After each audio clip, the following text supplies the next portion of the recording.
새 학기가 시작된 지 한 달이 지났지만 아직도 공사가 한창인 학교가 많습니다. 혹여 안전사고가 발생하진 않을까 학부모들은 불안에 떨고 있는데요.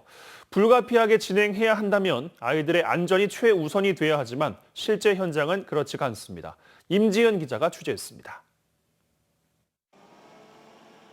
아이들이 뛰어놀 운동장에 건축 자재들이 널브러져 있습니다. 흙바닥은 대형 트럭들이 드나든 바퀴 자국으로 온통 가득합니다.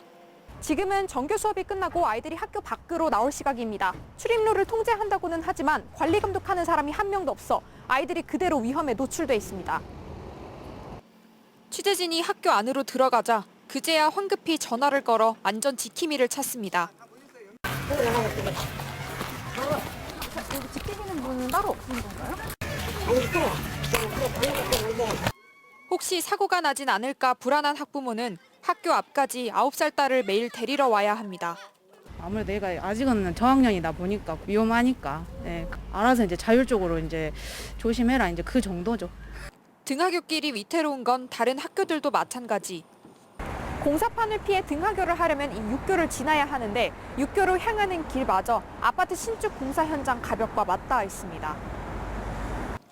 공사는 지난해 겨울방학부터 시작됐지만 끝내려면 적어도 반년은 더 기다려야 합니다.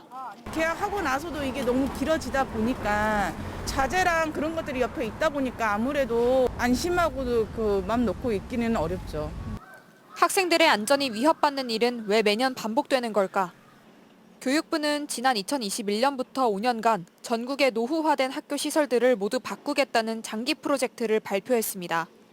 하지만 공사 규모가 큰 증개축 공사는 평균 10개월에서 18개월까지 소요돼 불가피하게 학기 중 공사를 진행할 수밖에 없는 겁니다.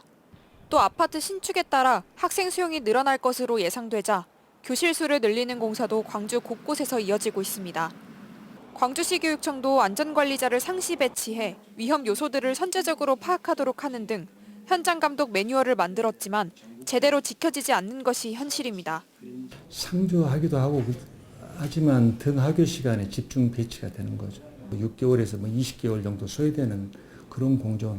저희가 최선을 다한다 하더라도 현재 광주에서 학기 중 공사가 한창인 학교는 모두 12곳. 아이들의 안전은 물론 학생들의 학습권 보장을 위해 더 촘촘한 관리 대책이 필요합니다. MBC 뉴스 임지은입니다.